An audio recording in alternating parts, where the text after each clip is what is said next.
Alors, quand on parle du Fatah à l'instant, Fatah, Hamas, de manière générale les organisations terroristes, nous avons voulu savoir bien ce que dit l'islam pendant ce mois de Ramadan. Alors justement, je me tourne vers Efraim Herrera. Vous êtes le spécialiste de l'islam, vous êtes orientaliste également. Lorsque je vous ai demandé d'intervenir dans Défense, Efraim, et que je vous ai dit, justement, je vous ai posé la question de savoir que dit l'islam pendant le Ramadan. Vous m'avez dit, il me faudrait 3 heures pour expliquer la situation. Est-ce que vous pouvez quand même répondre de manière synthétique ? Oui, je vais le dire de manière synthétique, et surtout comment le dit l'islam aujourd'hui, tel que je l'ai vérifié sur Al Jazeera, sur le ministère des Affaires religieuses du Qatar, sur les sites du Hamas et du djihad islamique et du Hezbollah.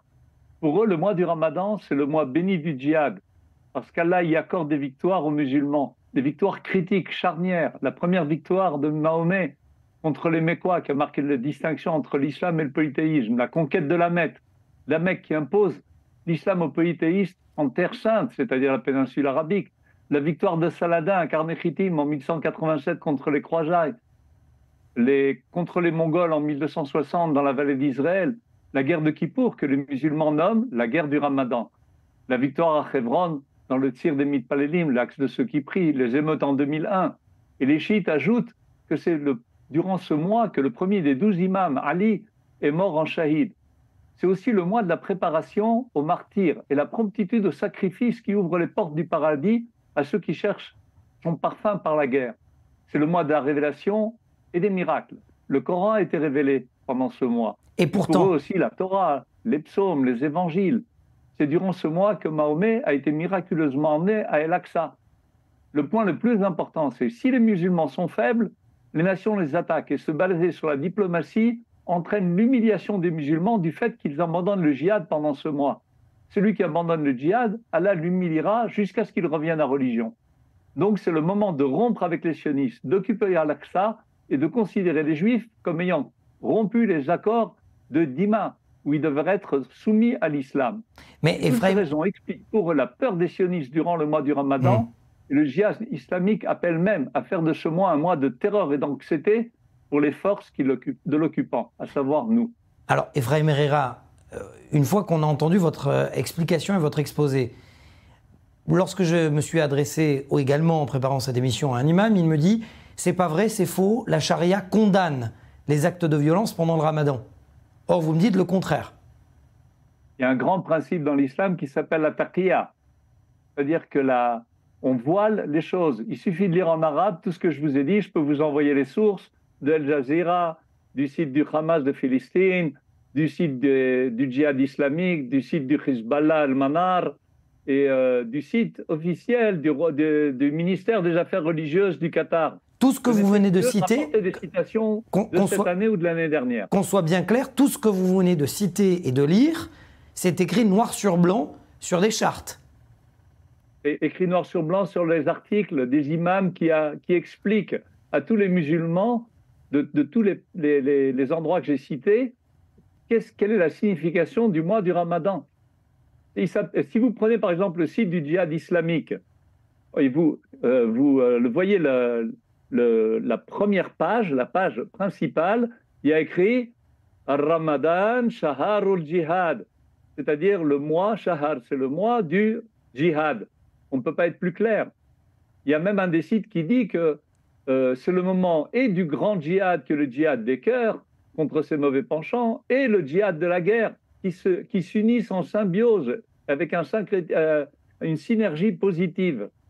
Alors l'imam vous raconte des histoires, mais si vous lui présentez ces textes en arabe, il ne pourra pas le démentir. La vraie question, et on se regardait avec Océane à l'instant, c'est que finalement, c'est ad vitam aeternam. C'est-à-dire que, visiblement, quel que soit le leader dans la bande de Gaza, qu'il soit le Hamas, le Fatah ou autre, il y aura toujours un mois de tension. Et visiblement, à la lecture de ce que vous nous dites, il y aura toujours des attentats au moment du Ramadan, quel que soit le leader à Gaza ou à Ramallah. Sauf si on est très très fort et qu'on les met en situation de faiblesse. Et en situation de faiblesse, ils sont dispensés de ce djihad. Ça s'appelle Dof el-Mominin, la faiblesse des croyants. Il faut les amener à cet état de faiblesse.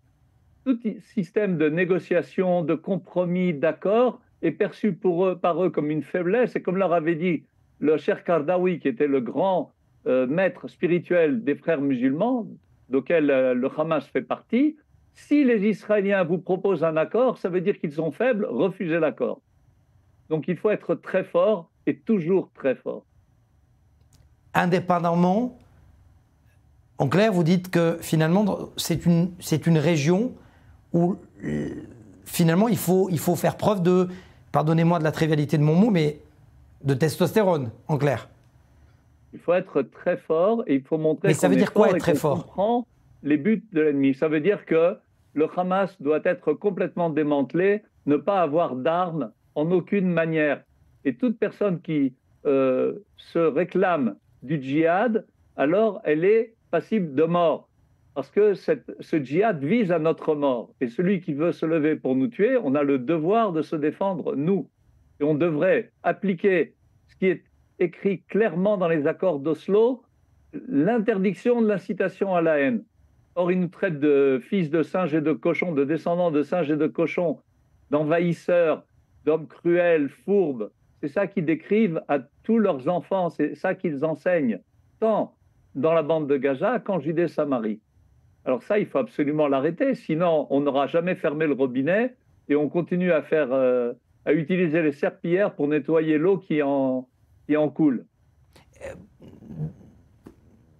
Ephraim Herrera, ce que vous dites là, les insultes que vous venez de citer, c'est ce qui est dit de manière générale sur les réseaux sociaux ou c'est des prêches qui sont données par des imams? Le grand idéologue des frères musulmans, et je rappelle que le Hamas est une branche des frères musulmans, Saïd Qutb a écrit un livre qui s'appelle Ma'arakatuna ma'al Yahoud, notre guerre avec les Juifs. Et toutes les descriptions que j'ai faites sont issues de ce livre, qui est la lumière qui éclaire le Hamas et les frères musulmans. C'est ce qu'ils disent, c'est ce qu'ils enseignent, c'est ce que vous trouvez dans les livres scolaires de l'autorité palestinienne et dans les livres scolaires de la bande de Gaza. Je n'invente rien. Ça fait froid dans le dos. Merci, Ephraim Herrera. Celui qui ne veut pas regarder la réalité en face risque de se cogner contre un mur ou pire. Au moins, vous avez été particulièrement clair. Merci à vous d'avoir été dans ce magazine de défense.